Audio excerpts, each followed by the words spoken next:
আগামী ৪৮ ঘন্টা খুবই গুরুত্বপূর্ণ। যে কোনো সময় ঘটতে পারে বড় কোনো ঘটনা, আসতে পারে বড় কোনো সিদ্ধান্ত। উপদেষ্টাদের নিয়ে ৪ ঘন্টা রুদ্ধদ্বার বৈঠকের পর নিজের পদত্যাগের কথা জানান প্রধান উপদেষ্টা। জানা গেছে শনিবার জাতির উদ্দেশ্যে ভাষণ দেওয়ার প্রস্তুতি নিচ্ছেন তিনি।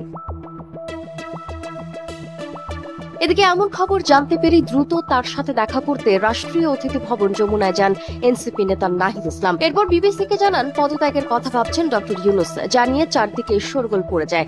এদিকে পাল্টাপাল্টি ৬ উপদেষ্টার পদত্যাগ দাবি করেছে বিএনপি ও এনসিপি। আবার সেনাপ্রধান জেনারেল ওয়াকারুজ্জামানের সাম্প্রতিক বক্তব্য নিয়ে চলছে নানামুখী আলোচনা সমালোচনা।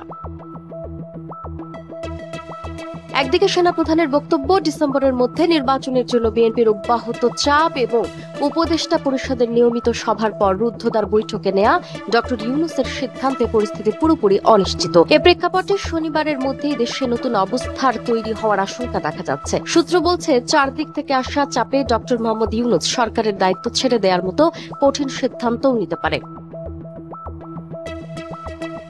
এর আগে জাতিকে বাংলাদেশের ইতিহাসে সবচেয়ে অবাধ, সুষ্ঠু ও গ্রহণযোগ্য নির্বাচন অনুষ্ঠানের প্রতিশ্রুতি দিয়েছেন ডক্টর ইউনূস।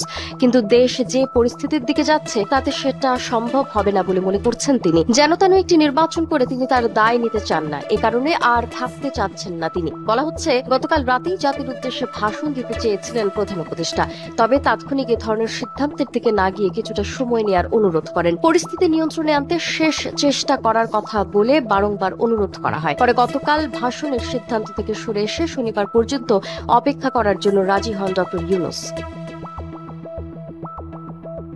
শনিবারের মধ্যে পরিস্থিতি পুরোপুরি স্বাভাবিকের দিকে না গেলে ওই দিনই জাতির উদ্দেশ্যে ভাষণ দিয়ে প্রধান উপদেষ্টা সরে যেতে পারেন। এক্ষেত্রে যদি তিনি সরকার থেকে সরে যান, তাহলে কি কারণে তিনি ছেড়ে যাচ্ছেন সে ব্যাখ্যাও জাতির সামনে তুলে ধরবেন ডক্টর ইউনূস। জানা গেছে, রুদ্ধদ্বার বৈঠকে প্রধান উপদেষ্টা তার উপদেষ্টা পরিষদের একাধিক সদস্যদের উপরও ক্ষুব্ধ প্রতিক্রিয়া জানান। পরিষদের কয়েকজন উপদেষ্টাকে সব বিষয় নিয়ে নাক না গলাতে কঠোর নির্দেশনা দেন। এছাড়া তিনি জুলাই আন্দোলনের ছাত্র নেতাদের কিছু কর্মকাণ্ডেও অসন্তোষ প্রকাশ করেন।